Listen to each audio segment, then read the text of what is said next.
Я назвал свою проповедь «Готовность сердца». Знаете, я хочу говорить в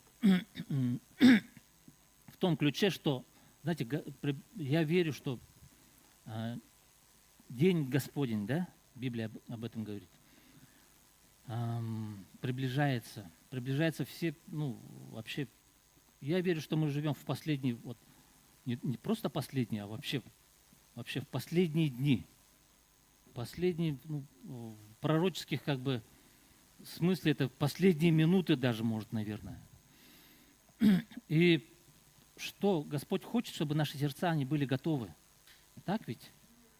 Чтобы, когда Он придет, мы не постыдились. Слава Господу. И хочется как-то вдохновить, чтобы наше сердце было подготовлено к этому. Когда Бог придет, мы были готовы, наши сердца были готовы. И тогда Бог скажет: «Войди в радость Господина своего». Слава Господу. И начнем с места Писания, Евреям 6 глава, 1-2 стих.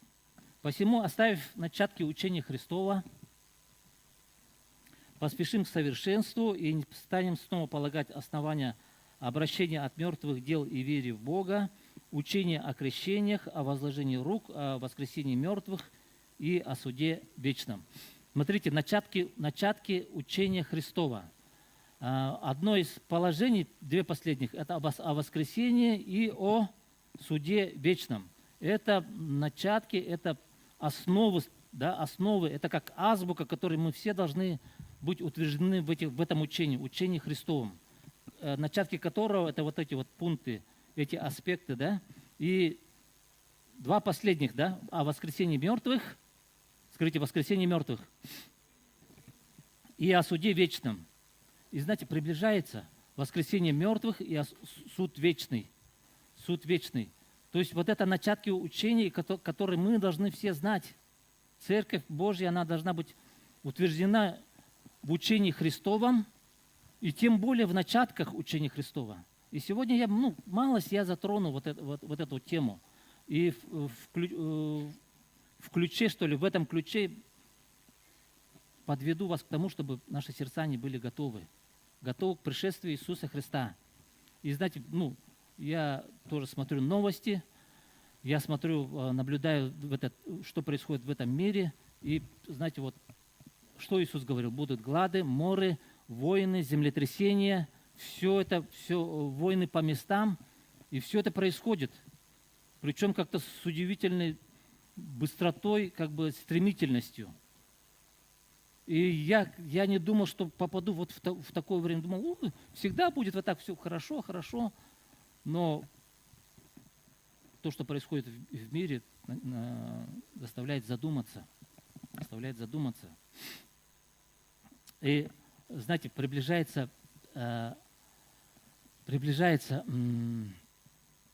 праздник Рош ха-Шана. Слышали такой праздник? Кто слышал такой праздник? Рош ха-Шана. Еврейский Новый год. Также это называется праздник Труп. И в этом году она выпадает на 23-24 сентября. И знаете, вот эти все праздники, это осенние праздники. И есть весенние праздники, которые есть Пасха, да, праздник начатков, праздник первого урожая, кажется, да? Вот так вот. И знаете, интересно, что Иисус Христос, Он в точности, вплоть до даты, вплоть до дня исполнил первые весенние праздники. Согласитесь? Он умер именно в Пасху. Он воскрес, тем самым исполнил праздник первого снопа, по-моему, называется. И потом через 50 дней, в день Пятидесятницы, сошел Дух Святой. То есть вот эти все праздники, они пророческие. Это не просто так Бог установил праздники для евреев, для народа Израиля. Все праздники Бог наперед знал, и Он установил. И весенние праздники Иисус Христос в точности исполнил в день. Интересно, Бог он точности. Бог не такой расплывчатый. Слава Богу, что Бог Он такой. Аллилуйя. Но приближается осенний праздник. Вот осенние праздники, праздник труп, праздник суда, Йом-Кипур называется, да? И праздник Суккот, праздник шатров, они еще не исполнились. И мы верим, что вот эти осенние праздники, они скоро будут исполнены. Скоро они исполнятся. Я верю, что они тоже будут день в день могут исполниться. И мы должны быть готовы. Есть весенние праздники, есть осенние праздники. Знаете, между вот этими праздниками есть какой-то период. И я верю, что это период церкви, это пророческий, когда Иисус в весенних праздниках, Он исполнил Пасху, все вот день Пятидесятницы, сошел Дух Святой, и образовалась церковь, да? Образовалась церковь, когда Дух Святой сошел, и люди были спасены там. 3000 человек было спасено. И первая церковь появилась. И какой-то период, довольно длинный период, и будут исполнены праздники осенние. Праздник труп и праздник сбора, мы еще говорим сбора урожая, да? Праздник вот это вот Суккот, вот эти осенние праздники. Слава Господу! Давайте посмотрим Бытие. Я верю, что Бог, вообще Библия – это пророческая книга. Согласитесь, это непростая книга. Когда Бог творил, давайте Бытие быстро глянем, Бытие 1 главу. При сотворении Бог, сколько дней Бог творил? 6 дней. На 7-й Он отдыхал, да? Первый день там вначале сотворил Бог небо и землю, да? Земля же была безвидна и пуста, да? Тьма над бездною. И там был первый день, там был свет, да будет свет, Бог сказал. И был второй день, там разные события происходили. И в книге 2 Петра 3,8, можно чуть-чуть показать, да, 2 Петра 3,8, там Петр говорит, что для вас, братья, не должно быть скрыто, да, что для Бога один день как 1000 лет, да? А 1000 лет как один день. Значит, 2 дня это сколько? 2000 лет. 3 дня это 3000 лет, да? Но Бог сотворил землю сколько лет? Сколько дней? 6 дней. Итого, она получается 6000 лет, да? Смотрите, в 4-й день, что там было, помните? В 4-й день Бог сотворил, можно даже посмотреть, 4-й день. Бог сотворил, да будут светила. 14 стих. «И сказал Бог, да будут светила на тверди небесной для отделения дня от ночи и для знамений и времен, и дней, и годов, и да будут они светильниками на тверди небесной, чтобы светить на землю, и стало так. И создал Бог 2 светила великие, светило большее для управления днем, и светило меньшее для управления ночью, и звезды. И поставил Бог на тверди небесной, чтобы светить на землю, и управлять днем и ночью, и отделять свет от тьмы. И увидел Бог, что это хорошо. И был вечер, и было утро, день 4. Смотрите, в 4-й день Бог сотворил 2 светила. Это солнце и луна, да? И Он сказал, солнце и луна, они будут для чего? Для знамений, да? Для отделения времен, для управления ночью, днем. Угу. Как там написано? Для отделения дня от ночи и для знамений, и времен, и дней, и годов. Угу. Мы знаем, что солнце правды – это кто? Это Господь, это Иисус. Солнце всегда указывает на Бога вообще. Луна указывает на церковь. И, знаете, луна, она отражает свет солнечный, да? И луна светит ночью, потому что она отражает свет солнца. Луна сама по себе не источник света, но она отражает солнечный свет. Это пророчески то же самое, что церковь, она то же самое, она отражает. Мы призваны, каждый из нас призван отражать свет Божий. И Иисус что сказал? Вы свет Божий. Вначале он говорил, я свет, свет, который пришел в этот мир. Но потом он сказал, ты свет, вы свет. Аллилуйя. И Луна, она отражает свет Божий. И смотрите, календарь устроен по лунному календарю. И еврейский календарь, он как бы, там луна, месяцы по месяцам, да, 12 месяцев. И первый месяц какой был? Когда Пасха, да? Первый месяц, это месяц, когда наступала Пасха. Аллилуйя. Смотрите, когда мы имеем солнце, когда ты ходишь во свете, да? Когда мы ходим в свете солнечном, когда мы ходим во свете Божьем, мы имеем общение друг с другом, да? Как Иоанн говорит, да? И мы имеем общение друг с другом. Общение подразумевает, что вот мы вместе. Вместе это церковь. И когда мы имеем общение, мы имеем церковь. И церковь,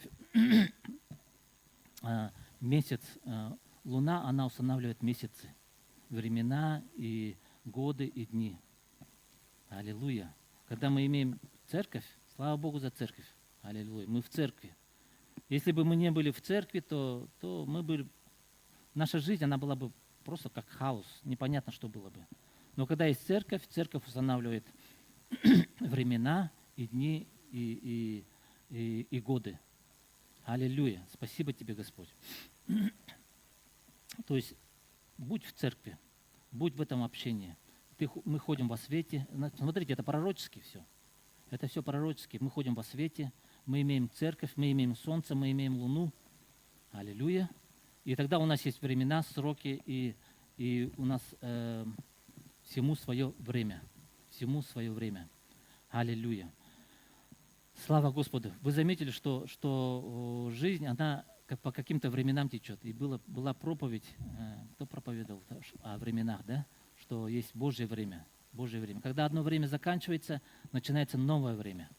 Когда период какой-то заканчивается, ты думаешь, все, как будто конец произошел, да? Ну, знаете, это не конец. Это значит, ты переходишь с одного сезона на другой сезон. Начинается новый сезон. Когда что-то заканчивается, радуйся.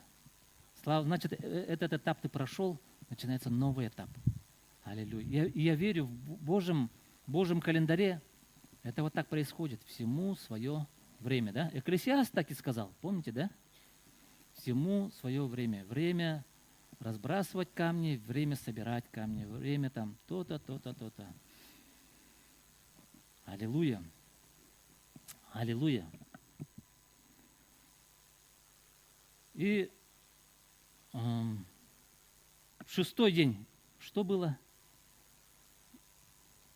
Бог сотворил человека, да? Наконец-то, причем в конце шестого дня Бог сотворил человека по образу своему и по подобию своему. Аллилуйя. В четвертый день пророчески появилась церковь. Примерно 2000 лет назад. Церковь, не примерно, точно. Почему я примерно говорю? Точно. 2000 лет назад появилась церковь в день Пятидесятницы. Да? Аллилуйя. И в конце шестого дня Бог сотворил человека по образу своему и по подобию своему. Аллилуйя. И потом Бог вместе с человеком вошли в седьмой день, день покоя. И день тысячелетнее царство и миллениум. Да? И мы все ожидаем. Ты ожидаешь или нет? Я хочу, чтобы мы были в ожиданиях. Мы должны быть, вот наши сердца не ожидали. Ожидали Господа, когда наш Господин, наш жених, да, придет. И мы говорим, приди. Ты говоришь в своем сердце, приди, Господи. У меня внутри молитва, приди, Господи. Я так жду Тебя, Господь. Я так жду Тебя. Ты мой единственный. мой Господин моей души, моего сердца. Я жду Тебя, Господь. Я люблю Тебя, Господь. Я так жажду Тебя. Мое сердце принадлежит Тебе. У меня часто вот такие молитвы. Аллилуйя. Слава Господу. Смотрите, в шестой день Бог сотворил человека по образу. Это то, как человек, он сформировался. Вот это вот все шло с самого начала. Бог растительность сотворил, животных сотворил. И это все как бы увеличивалось. И в конце концов человек, высшее творение Божие, да? Высшее творение Божие здесь на земле Он сотворил. Это как указывает на то, что в конце шестого дня человек, который максимальным образом похож на Бога, по образу и подобию, был сотворен. В конце шестого дня церковь, она в четвертом дне она сотворилась, пророчески, так сказать, да? И сейчас она приближается День Божий, День Господень. И церковь становится все больше и больше похожей на Христа. Аллилуйя. Знаете, каждый из нас в духе копия, скажите, копия Иисуса Христа. Аллилуйя. Твой дух – это копия Иисуса Христа. Ну, я не говорю про плоть нашу, там, про души, которые должны обновляться, но они потихонечку становятся все похожим на Иисуса Христа. И Бог ожидает, чтобы мы все больше и больше походили на Него. Так ведь? Это цель Божья, чтобы сформировать вот этого нового человека. Как Бог в шестой день сотворил человека по образу своему, по подобию своему. Точная копия. Да? И Иисус что сказал? Если пшеничное зерно умрет, то оно принесет много плода. Знаете, пшеничное зерно, когда падает, умирает, появляется вот этот колос, и там вот эти вот зерна, они точная копия вот этого первоначального зерна. По роду своему. И мы род Божий. Скажите, я род Божий.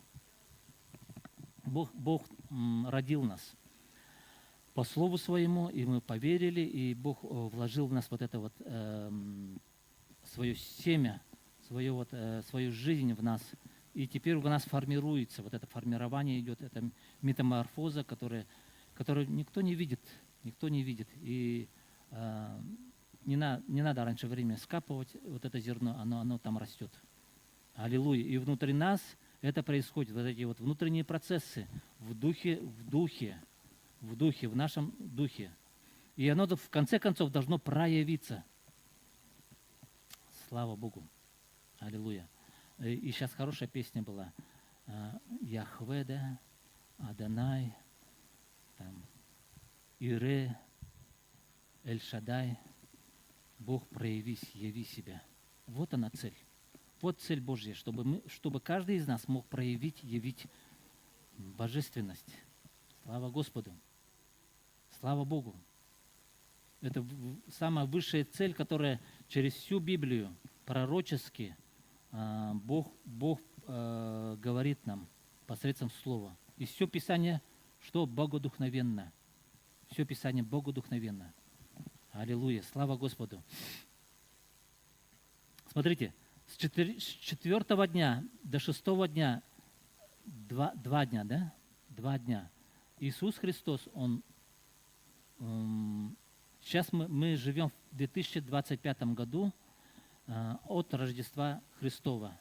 Но отсчет можно провести от воскресения, когда Иисус, Он воскрес. Иисус воскрес, когда ему примерно было 32 года. 32 года. И тогда отсылка пророчески в какой год нам отсылается? 2000? Ну, давайте побыстрее. Прибавляем. 2032 год. 2032 год. Аллилуйя. Смотрите, откроем книгу Даниила. Даниила, 9 глава, 24 стих.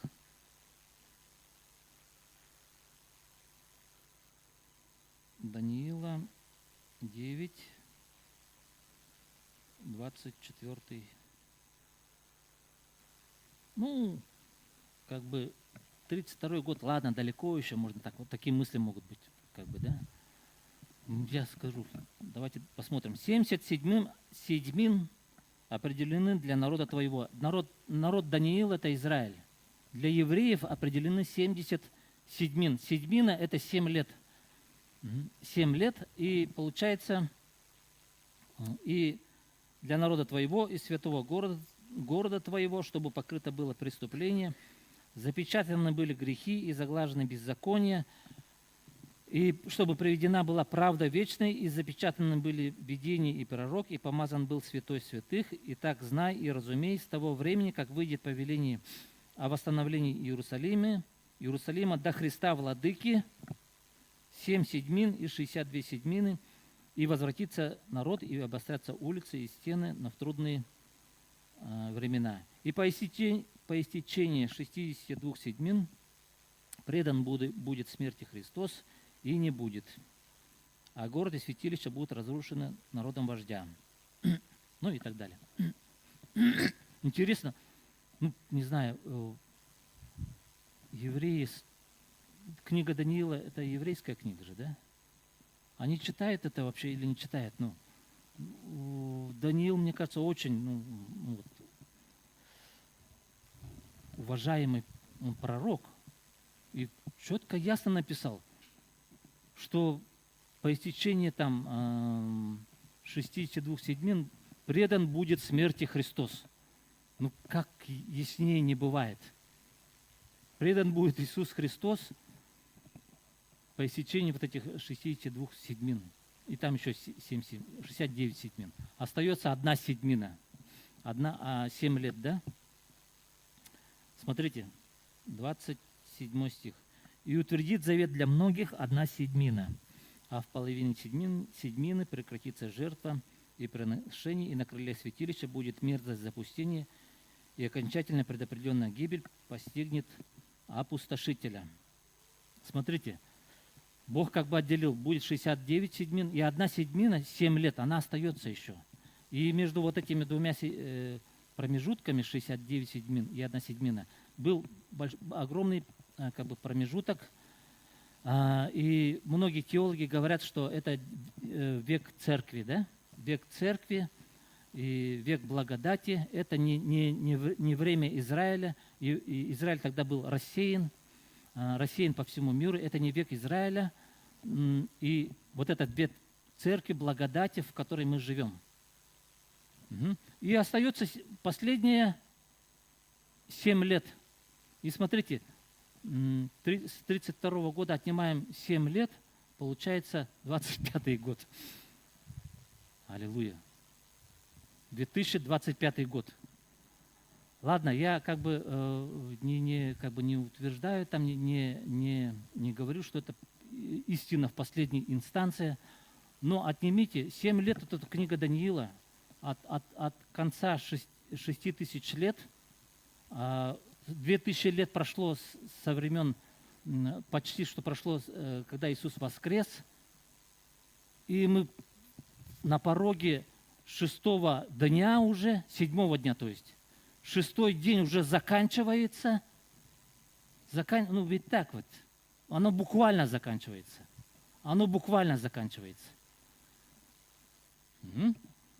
И нам нужно задуматься, нам нужно приготовиться. Лично я готовлюсь, я жду Господа. Я ожидаю Господа в любой день,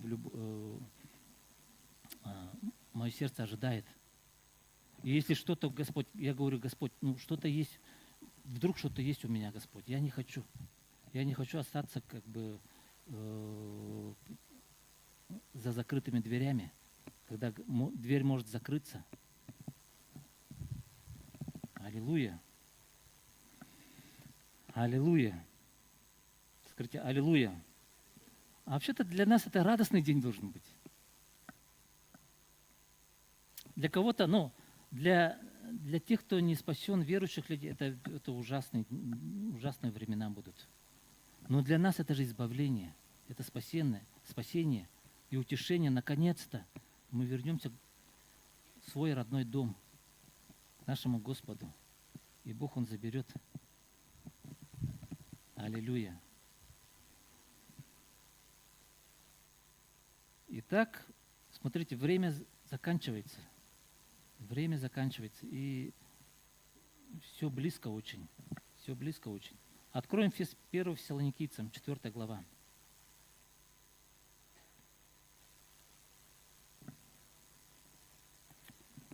Я сказал, что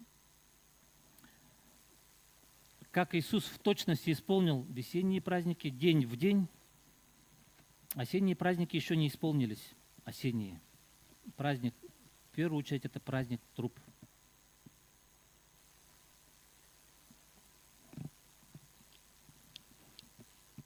Первого Фессалоникийцам, 4 глава, 13 стих. Почитаем.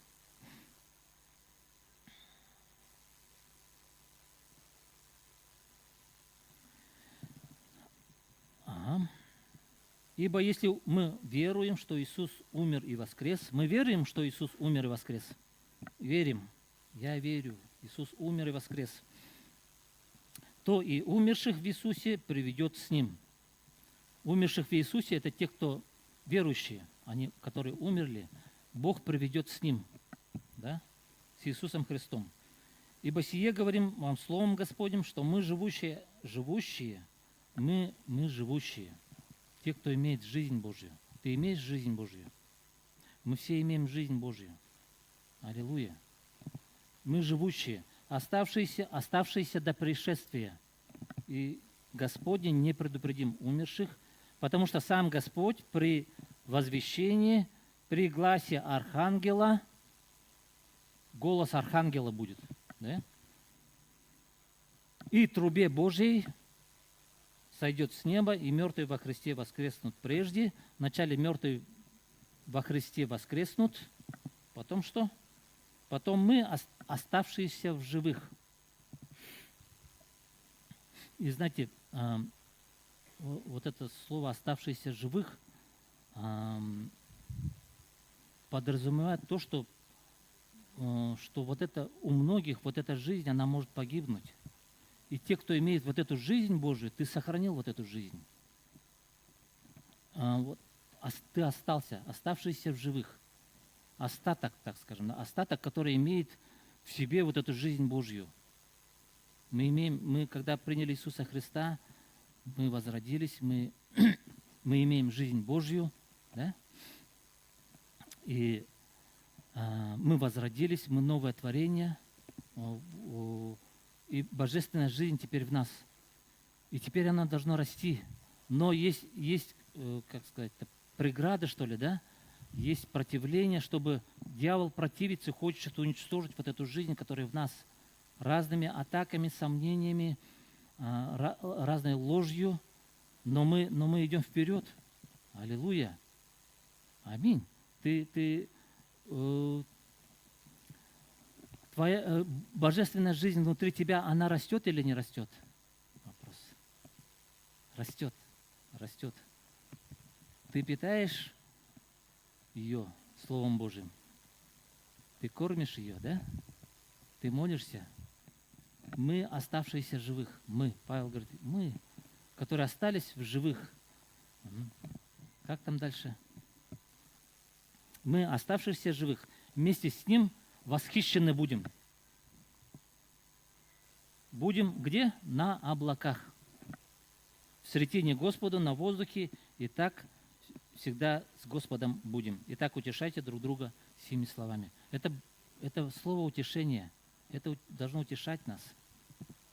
Аллилуйя. Да, мы проходим разные скорби, и дьявол пытается в нас угасить вот этот огонь, вот эту жизнь. Но что Бог говорит? Бог придет. И в один момент мы будем восхищены. Скажите, восхищены. Восхищены это слово наиболее подходящее, когда, знаете, когда вор приходит, вор быстро крадет и убегает, как бы, да? Вот, и вот это слово, оно вот такое вот. Восхищены, ну, как бы в другом месте мы будем, наши тела будут преображены в мгновение ока. Когда глаз даже, вот ты не успеешь моргнуть, уже все, хоп, ты уже все, у тебя другое тело. Уже не такое тленное тело, у нас будут тела, как у Иисуса Христа. Помните, Иисус Христос, когда воскрес, у него другое тело было, да? Помните, да? У него было тело, настоящее тело было. И Фома там потрогал его, он сказал, так, где там у тебя, где было проколото там, да? И я до тех пор, пока не увижу, я не поверю. И Иисус сквозь стены проходил. Аллилуйя. И сейчас на небесах человек, Христос Иисус, сидит по правую руку Отца. Первенец из мертвых, да? Первенец из мертвых. И вначале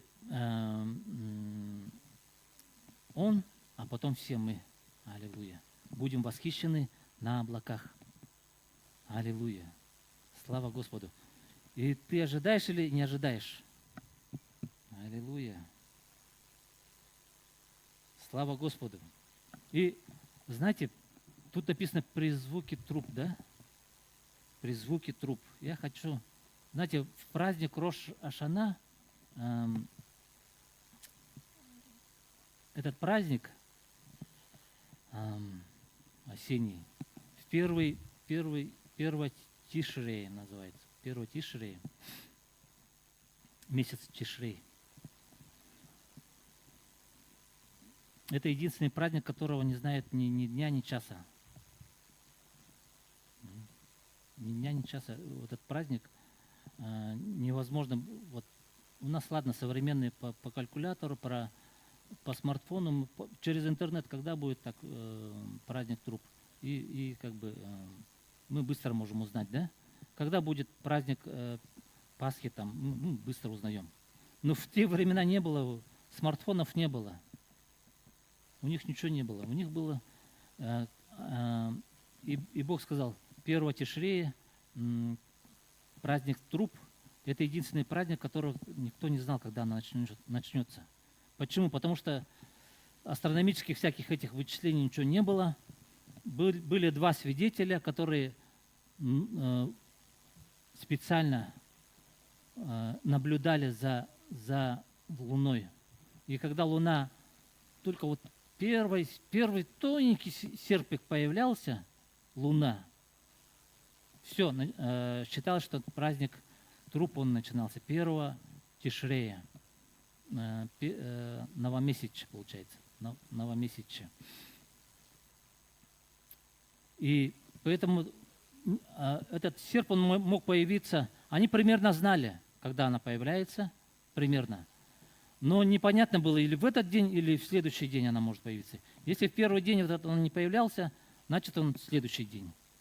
И поэтому в сентябре в этом году оно будет 23-го, 24-го, вот этот праздник.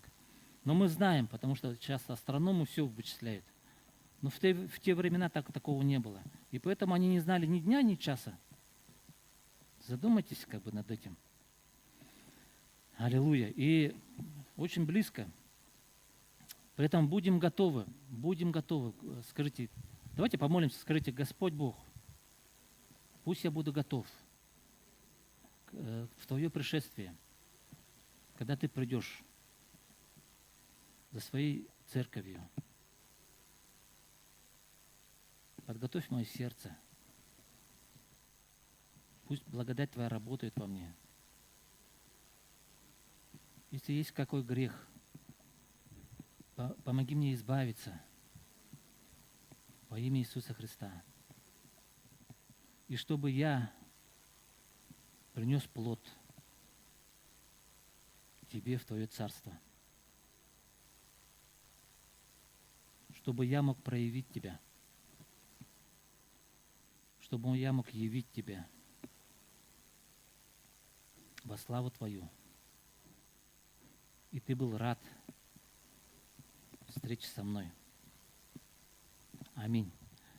И я хочу, чтобы вот в этот праздник Рош ха-Шана, там звучали трубы, там 100 труб звучало. И каждый там звук, они что-то обозначали.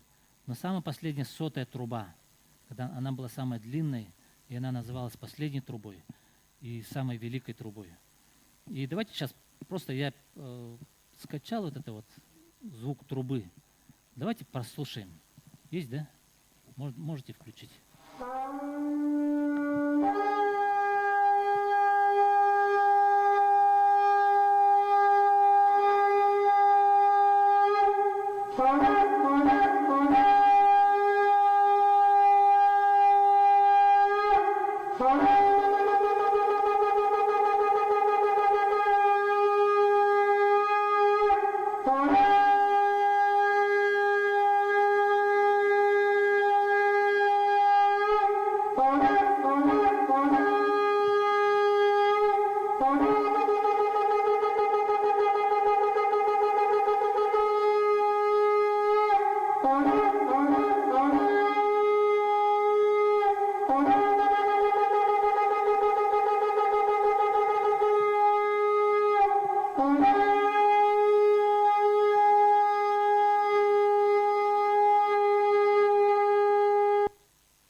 Аллилуйя.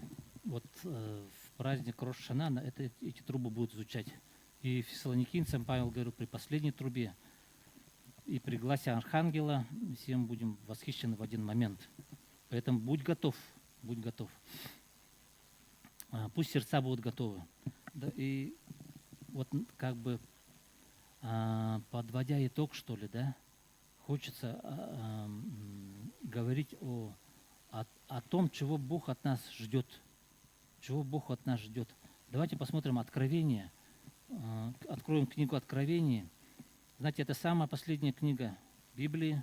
Это все, это финишная прямая, которой Бог сказал, что блажен читающий и эту книгу, блажен, счастлив. И Бог хочет, чтобы мы вникали в эту книгу. И она потихонечку открывается. Потихонечку открывается. И, знаете, в этой книге 8 раз Бог как бы повторяет. Он что говорит? Побеждающий. Открытие побеждающий. То есть последние книги, это как будто последнее наставление всем нам, перед тем, как Он придет, перед тем, как будет вот это восхищение, будет суд Божий, да? Последнее качество, чего Бог от нас всех ждет. Давайте посмотрим, как там. Откровение 1 глава, 7 стих. Имеющий ухо да слышит.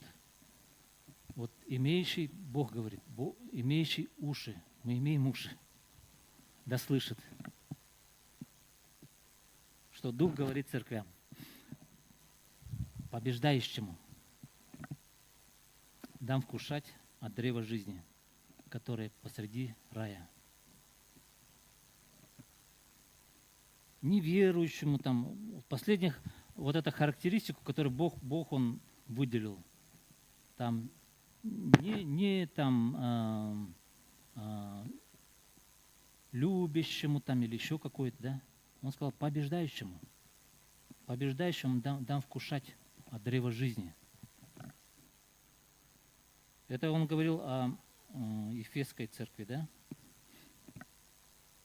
Потом, какой стих? Следующее. 11 стих. Имеющий ухо слышать, да слышит, что Дух говорит церквям.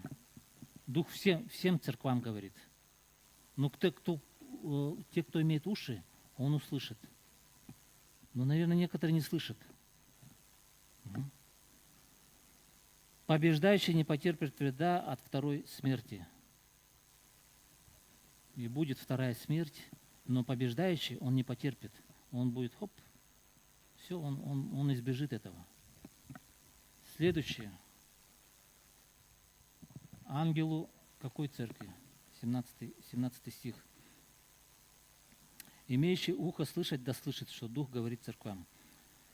Побеждающему дам вкушать сокровенную манну, и дам ему белый камень, и на камне написано новое имя, которого никто не знает, кроме того, кто получает. Аллилуйя. Сокровенная манна. Дам вкушать, говорит. И дам новое имя. У меня уже не имя, наверное, Сава не будет, у меня другое имя. И у тебя тоже другое имя будет. Да? Аллилуйя. Следующее. 26. Кто побеждает и соблюдает дела мои до конца, тому дам власть над язычниками. Если ты победил, я хочу, чтобы ты был победителем. Если ты будешь победитель, он даст власть над язычниками. Ну, ты, наверное, будешь мэром города какого-то там. Здесь на земле уже будет другое царство, будет тысячелетнее царство, там, где, ну, Иисус, он будет в Иерусалиме восседать, но по городам же нужны начальники разные. Ты будешь начальником над каким-то городом. И единственное качество, которое Бог требует, побеждающий, ты должен победить. Победить самого себя, победить свою плоть, победить свои страхи разные, да? Победить неверие, победить там лень свою, победить лень. Давайте дальше посмотрим. 3:5, 3 глава. Побеждающий облечется в белые одежды. Какая белая одежда у нас? Праведность. Праведность. Мы одежда в праведность. Побеждающий облечется в белой одежды, и не изглажу имени его из книги жизни, и исповедую имя его перед Отцом моим и перед ангелами его. Аллилуйя. И следующий, 12. Побеждающего сделаю столпом в храме Бога моего, и он уже не выйдет вон.